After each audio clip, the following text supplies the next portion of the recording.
I matched with this woman on Bumble last spring, and to this day, I still don't know who I actually met that night. Her name on the app was Rachel. Music, she looked normal in her pictures, nothing crazy or overly edited, just a cute brunette who worked in marketing and liked hiking. We talked for a few days and she seemed down to earth. No weird messages or vibes. She didn't push for anything and she actually wanted to go slow. Honestly, it felt refreshing compared to the other matches. After about a week of talking, we agreed to a music meet-up for dinner on a Wednesday night. She picked a restaurant in a quiet part of town, a little nicer than the places I usually go, but nothing too crazy. When I got there, I texted her that I parked. She didn't answer. I waited at the entrance checking my phone every couple minutes. 10 minutes went by, then 20. I thought maybe she got stuck in traffic. I messaged again saying I was inside by the hostess stand. I started getting a little embarrassed. It looked like I was getting stood up. The hostess asked if I wanted a table, and I told her I was waiting for someone. She told me no one under the name Rachel had checked in. Now 30 minutes passed and I was about to leave, when a guy came in and walked straight up to me. He was maybe mid-40s, scruffy, kind of heavy, wearing a black hoodie. He asked me if I was Jake. My name wasn't on the reservation, so it caught me off guard. I told him yes, and he said he was Rachel's brother. He told me Rachel wasn't feeling well, but she still wanted to meet me. And she asked him to pick me up and bring me to their place since it was really close, and she didn't want to cancel. The whole thing already sounded weird, and I asked why she didn't text me that. He said she tried, but her phone died and she didn't really want to bail on our date. His tone was calm and polite, and he didn't seem aggressive or anything, but this was just a little off. I asked where she lived, and he said just a few blocks over, and that driving would be easier because the sidewalks were icy. I stood there debating it. A part of me felt like a jerk if I refused, like maybe she really was sick and embarrassed, but the other part of me felt like nothing about this was normal. I told him I was fine walking. I asked for the address. He said it would be better if he showed me. That's when something in my stomach told me not to go. I told him I'd rather reschedule, and I started walking toward the door. He stepped in front of me, not aggressively, but just enough to block my path. He said Rachel would be upset, and that she specifically asked him to bring me. I told him I'd text her later. He stared at me for a few seconds, then stepped aside and said, "Have a good night," in a tone that sounded more like a warning than anything else. I left the restaurant fast and got into my car. I locked the doors immediately. As I pulled out of the parking space, I saw him standing outside the restaurant watching me. I drove away thinking that was the end of it and maybe it was just some weird misunderstanding. Later that night around 11 p.m., my phone buzzed. It was a message on Bumble from Rachel's profile. It said, "Why didn't you come?" I replied that her brother came to the restaurant and told me she was sick. She answered instantly saying she didn't have a brother. All I could think was, what? I told her exactly what happened and she stopped responding. I figured maybe she was freaked out, too. I tried to sleep after that, but around 1 a.m. I got a notification that someone was trying to log into my email, then my bank app, and then my Instagram, all within minutes of each other. I changed my passwords and turned on every security feature I could. I didn't quite connect it to Rachel's situation at first. The next morning, I checked Bumble to see if she had replied, but her profile was gone, completely deleted. Around noon, I got a text from an unknown number. It said, "You should have come with me." I showed the text to my roommate, and he told me to block the number and report it.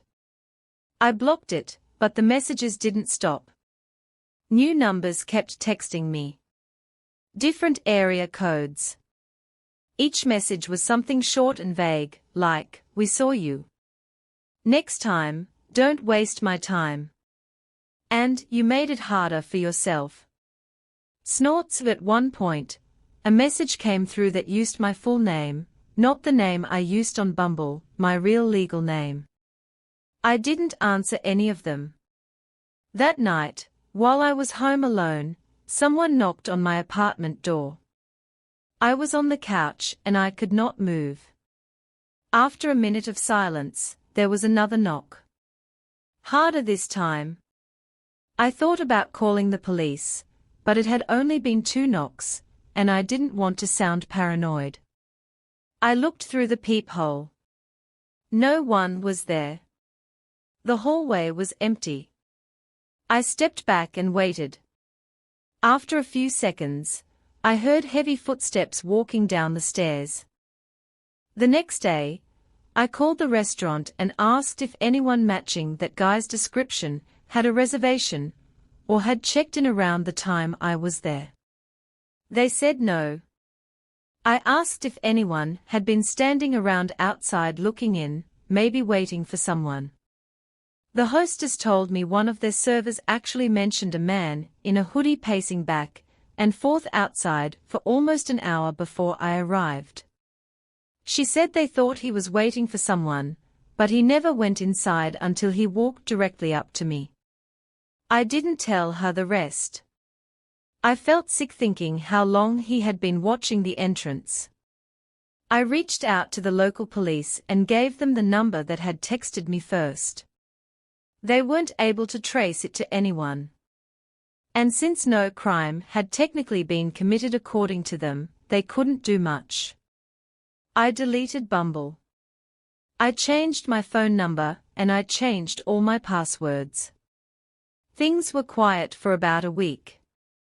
Then one night, when I was taking the trash out behind my apartment building, I found a folded piece of paper shoved under the handle of the dumpster. It had my name on it. I opened it. Inside was a printed photo of me from the night of the supposed date. Me standing inside the restaurant lobby looking at my phone. The angle was from outside the window. Someone had watched me the entire time. On the back of the photo, it said, "You." I couldn't sleep for days. I started staying at friends' houses. Every little sound made my heart jump. A few days later, I checked the dumpster again and found nothing. I became really hyper-aware of my surroundings. Eventually, the messages and everything stopped. Or maybe they just stopped showing themselves to me. Maybe they were still watching. The only thing I know is that the person I met that night was not Rachel's brother because Rachel didn't exist. Someone made the entire profile from scratch. Someone created her just to lure somebody somewhere. Someone was expecting me to leave that restaurant with them. And the worst part is that I still don't know who he was. I have not been on a dating app since. I feel like I was supposed to disappear that night. And the only reason I didn't was because I trusted my gut at the last second. After turning 30 years old back in January, I started getting sick of being single. I hadn't been in a real relationship in several years, and I wanted to get back out there. I had always resisted online dating, but I eventually decided to bite the bullet and download the dating app Hinge. After a few days of using the app, I did end up with several matches, but none of them ever amounted to anything. One Monday night, I was chilling at home watching hockey when I got a phone notification from Hinge saying that I had matched with a girl named Rebecca. Her profile looked legit. She had a photo of herself at her job, A short video of her and her friends at a bar shooting darts, a picture of her at an outdoor concert, and a regular selfie of just her face. I thought she was very attractive, so I messaged her. Before long, we were having a nice conversation about our respective jobs and hobbies. She seemed cool and normal, so I asked her if she wanted to meet at a local arcade bar that Friday. She took a while to respond, something like 4 hours. At about 1 a.m., she finally got back to me and agreed to the date. After our plans were set, I didn't hear from her at all for 4 days until literally 30 minutes before our date. She sent a text that just said, "On my way at our agreed-upon time." I pulled up to the bar, and was immediately surprised by how slow the place looked. This was a Friday at 8 p.m., and this bar only had 2 cars in their parking lot. I pulled into a spot right by the front side of the bar. Mere seconds after I put my car in park, I got a text from Rebecca saying that she was having car trouble, and that she was parking on the other side of the bar. This immediately struck me as super suspicious, since the other side of the bar was nothing but a few dumpsters, and a fence that separated the bar from the woods. It didn't make any sense how she would even end up back there. I tried calling her, but after one ring, it went to voicemail. I hung up and immediately received another text from her that said, "Please just come around back and help with my car." Alarms were going off in my head, but I wasn't immediately sure what to do. I sent her a text that just said, "This doesn't feel right. I'm leaving." I know that sounds a little dumb in retrospects, but I was seriously unsure of how to handle the situation. After sending her the text, I put my car in reverse and started leaving the parking lot. As soon as I was about to turn off the lot, 2 men in ski masks came running out from behind the bar straight towards my car. They didn't appear to be holding any kind of weapon, but I was definitely not going to wait around any longer to find out. I sped off all the way back to my apartment. Once I got back home, I noticed that there was a big dent on the top of my car's trunk, as if one of the guys had thrown a large rock at my car as I was speeding off. I didn't even notice a heavy object hitting my car. That's how scared I was in the moment. I called the police and told them the whole story, but at the end of the day, there wasn't much they could really do. They said they would keep me posted if any leads came up, whatever that means, but I haven't heard back from them. Weirdly, this didn't totally scare me off dating apps, since I figured the odds of that happening again are very slim. Still, I'm much more careful about meeting people off of them, and I make sure to call or FaceTime women before meeting them. I still remember that stretch of 2024 like it was yesterday. Humid city nights, cramped condo living, and the constant hum of anxiety sitting in my chest because the board exam music was only a few months away. I was staying in a small condominium in the city with my 3 friends. All of us were buried in review materials, practice exams, and the occasional emotional breakdown disguised as a coffee break. And like every other stressed-out 20-some stuck between obligation and burnout, I thought it would be a great idea to distract myself with someone new. That's when I met him. Let's call him Michael. I don't know if it was the boredom, the loneliness, or just the fact that I was tired of thinking about formulas, but I found him attractive right away. He was charming in the beginning, calm, funny, the type of guy who replied fast but not too fast. It was as if he mastered the perfect balance of interest and chill. We started talking every day and then every night. And before I could fully process what I was doing, we were dating, or at least something that felt like dating. Michael was at first everything a sane person would want. Respectful, attentive, a good conversationalist. We would be on calls for hours while I lay on my thin condo mattress, staring at the ceiling and listening to his voice fill the room. The only weird thing was that he never showed his face during our calls. He claimed his phone had been stolen and the laptop he was using didn't have a functioning camera. I didn't question it at first, but slowly little red flags began popping up like notifications I kept swiping away. The biggest one, the way his tone changed whenever the topic got even remotely intimate. Out of nowhere, this man would ask me for explicit selfies every single time. I shut it down firmly every time.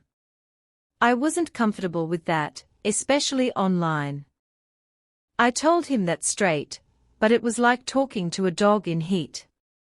No, scratch that. A dog in heat, at least music, has the excuse of being an animal. This guy, he was worse because he knew exactly what he was doing. We'd argue about it a lot. He'd push, I'd refuse, and he'd sulk. Sometimes he'd apologize, sometimes he'd respect my boundaries, only to ask again the next day like we didn't just fight about the same thing. The cycle became exhausting.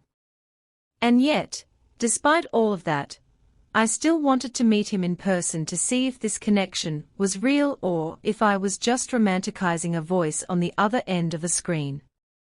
But every time, and I mean every time, I suggested meeting up, he had an excuse. He had errands, he was busy, he didn't feel well, his schedule was full, he wasn't in the city, he had a family thing, he had an emergency, or the classic soon. It was always soon, but soon never came. And somewhere between the late-night calls, the excuses, the constant sexual pressure, and the growing pit in my stomach, something in me began to shift. Something wasn't right with Michael. And I felt it long before I admitted it. My friends had been warning me for weeks. Every time Michael dodged a meetup, every time he gave some vague excuse about his broken camera, every time he pushed for explicit photos, but refused to show so much as half his face, my friends would exchange looks. Does he not show himself on video call at all? One of them asked one night, while we were reviewing in the living room. Not even a quick flash of his face, another added. I shrugged. His phone got stolen. I reminded them for maybe the 10th time that month. And his laptop camera's broken.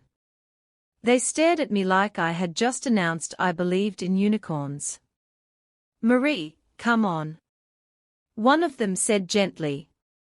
If he really wanted to see you, he would find a way. Even a 10-year-old laptop has a camera. Something's off. I knew they were right. Deep down, I felt it, too. But I kept defending him. I kept telling myself he wouldn't call me every day if he wasn't serious. I kept insisting he was just going through something personal. I kept believing the version of the person he pretended to be. Then came December, weeks before Christmas. With that stupid mix of hope and denial swirling in my chest, I finally told him, come over, meet my family, spend Christmas with us. He sounded thrilled. He said yes instantly. No hesitation or excuses. For the first time, I let myself believe that maybe everything would pay off in the end. I pictured a sweet Christmas morning introduction, a cheesy meet my boyfriend moment, a fresh start, maybe even something real. But the day before our meetup, everything shattered. I remember sitting on the condo couch reviewing flashcards when he called me. His breathing was shaky and uneven. At first, I thought he was just stressed. Then I realized he was crying. Can we talk? He whispered. Something in me went cold. It took a while for him to choke it out, but when he finally did, the words hit me like a punch straight to the stomach. On the Catfish. My heart dropped. He confessed everything. The photos fake. Taken from an Indonesian influencer he'd been pretending to be. His name fake. His work fake. His nationality, he lied about everything.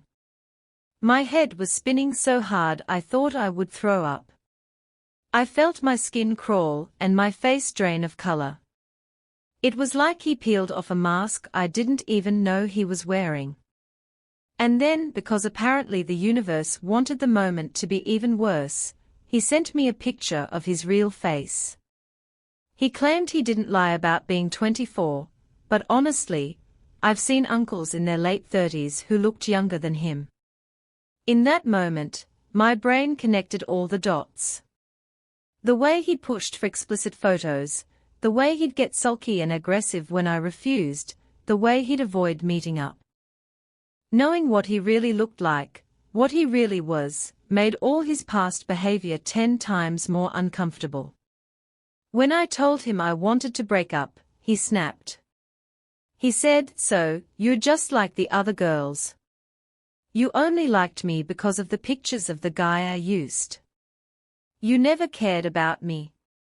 You're no different." I was stunned. He lied to me, deceived music and me, manipulated me. Yet, somehow I became the villain. He ranted in music, and I cried. He blamed me, then he apologized, and then he begged. He guilt-tripped like a full cycle of emotional manipulation condensed into 30 minutes. And then came the most unhinged part of it all. He said, "Please, just let me stay with your family on Christmas. I already told my parents, I won't be home. I have nowhere else to go." I stared at my phone in disbelief. Absolutely not. I muted him. I ignored every message, blocked the numbers, refused to let his chaos bleed into my holiday. And I had a peaceful Christmas with my family, the kind of Christmas I needed. But if things had truly ended there, I wouldn't be writing this because Michael didn't stay gone. He didn't accept the breakup. He didn't disappear quietly. And the worst part was still coming. For almost a year, life felt normal again. I focused on myself, my hobbies, and my friends. I became active on Instagram again, something I had stopped doing while dealing with the emotional fallout of Michael's lies. I started posting selfies, little life updates, even some cosplay photos I was proud of. It felt good to exist online without feeling watched. But the one thing I forgot, Michael and I still followed each other. It didn't even cross my mind until it was too late. One night after posting a few stories, nothing dramatic, just a selfie and a behind the scenes of a new cosplay, I got a notification. One message request. Music, Michael. He replied to my story. "Hey, how have you been?" Just reading his name made something cold crawl up my spine. I didn't open the message. I didn't even breathe for a second. I just locked my phone and tossed it aside like the words would burn me if I looked at them for too long. I tried to ignore it, but the notifications kept coming. Every few hours, another message. Eventually, I got so sick of it, I opened our chat, and the moment I did, my entire body went cold because sitting there sent just minutes earlier, was a photo of the front of our house.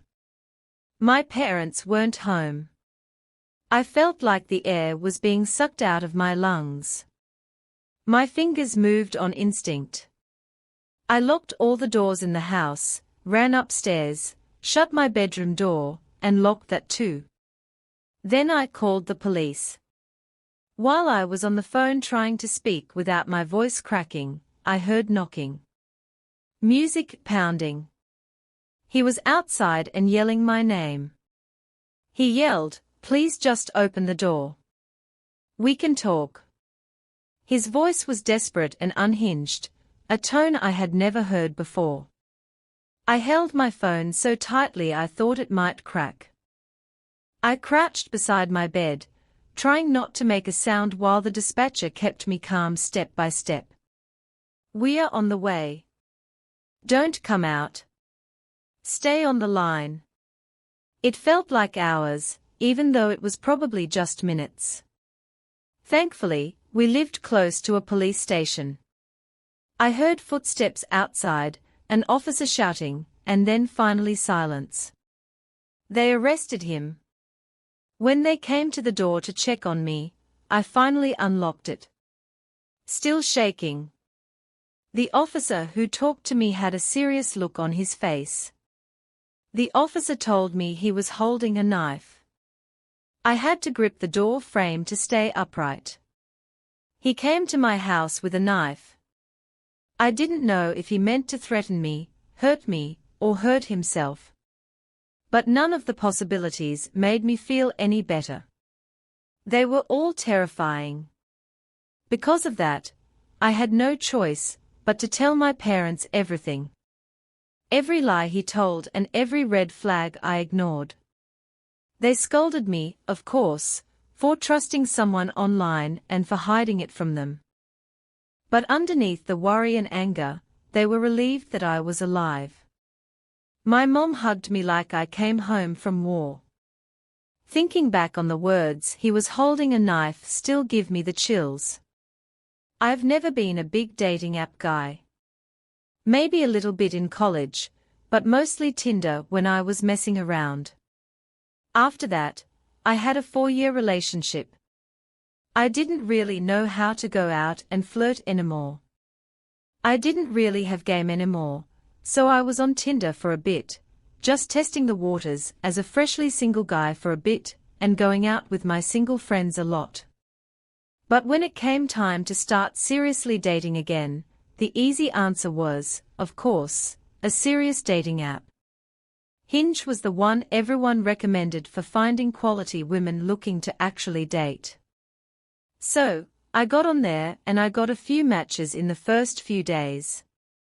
One was a really pretty girl named Jenna. She was this short Italianelle-looking music girl with black hair, tan skin, and she looked like she worked out. We seemed to hit it off immediately in the chat. After like 10 messages from both sides, she asked for my Instagram, saying she hates opening the Hinge app and would rather talk there. So, I gave it to her and moments later, I got a follow request from her account. Her username was JennaX1 with 3 A's or something like that.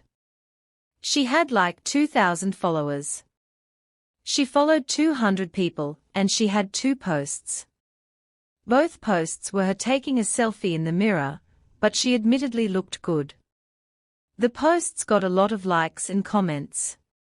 All thirsty-looking guys by the looks of it though. She had a story up and I clicked on it, and it was her at the gym taking a mirror selfie. Also looked good. She DM'd me right away, and we took the conversation from there. We continued talking about the same stuff we left off at, the gym, traveling, and we found that we related pretty well. And surprisingly, we agreed to meet for a spontaneous drink at a bar in town that night. She said she was in the same town as me, which was convenient. So, we planned for 9 p.m. I knew the bar we were going to quite well, and I kind of knew the bartenders, so I decided to go a little early. The bar was slightly busy, but there were open bar stools at the bar, so I sat at one seated away from people. It was like 8:50. The usual bartender came over and greeted me, and she gave me an espresso martini. I casually took some sips and DM'd Jenna that I was there, but that she can take her time. Then I went through her profile a little more. I went to her tagged pictures. There were none. I went through the comments again, and there truly was not a single comment from a female. It was all dudes. I hoped that wasn't a red flag that she got around. Then around this time, A man sat down on the bar stool next to me and greeted me saying, "How you doing?" And I nodded with a smile. I went back to looking at my phone, but the man next to me continued to engage in conversation. He asked if I come to this bar often because he recognized me. This is when I took a closer look at him. He was maybe like 38, just slightly gray, kind of overweight, and a patchy beard that he definitely should have shaved. I didn't recognize him at all, though. I told him, "Yeah, I come here once in a while." He then reached out his hand for a handshake and introduced himself as Rob. "Oh, brother," I thought to myself. I wasn't in the mood for this, but I shook his hand and introduced myself as well. Around now, the bartender came over and said, "Finally decided to get a drink, I see to this guy." He gave a weird subtle laugh. But that kind of made me think for a bit. Was he already here? And he just came up to the bar to talk to me. I DM'd Jenna again, saying, "Help me. This weird guy I think is hitting on me." As a joke, but I realized my previous DM to her was left on scene. I asked her if she was on her way. Then I went back to looking at her profile, and I decided to check her following list, and I realized she didn't follow a single female, only dudes. What? As I got the check, this guy would still keep trying to talk to me, even telling me I should stick around, and that the hot chicks come around this time. I thought he was weird, and I was kind of just being short with him at this point. I may sound like a douche, but if you met the guy and experienced the way he approached, you'd have been annoyed, too. As I said bye to the bartender and turned to leave, I felt a tight grip on my left wrist suddenly. I turned to see the man had his hand wrapped around my wrist. I said, "What the _ are you doing?" Loud enough for other people to notice and turn their heads. He started whispering to me and making a weird face. He said, "I'm Jenna. I'm sorry. Please don't go." I felt disgusting, like I needed to take a shower. I felt like throwing up. I felt violated. I broke free of his grip and hurried out of the bar to my car. It was a quiet drive home. I didn't play music.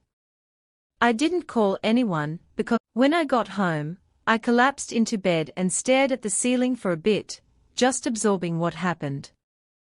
I went to Instagram to go block the Jenna account, but it appeared he already blocked me, or he disabled the Instagram account entirely. This quickly became an experience I just wanted to put behind me. I turned on the TV and just tried to move on. I'd tell people tomorrow. And after I turned off the light is the part that made me hate having a bedroom on the first floor. There was an aggressively loud bang on my window. The blinds were closed and I couldn't see to the other side. Instead of yelling, "Who's there?" I decided to stay quiet. I watched the blinds in horror. And then there was a voice on the other side, a man's voice saying my name, Scott, over and over again. I refused to acknowledge it, but he knew I was in there. He could see the light of the TV. He might have followed me without me realizing. He just kept saying Scott.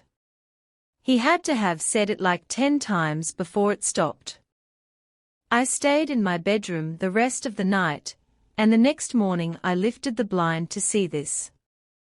A note on the other side of the glass saying, "I'll be watching you." I didn't leave my apartment the rest of the weekend.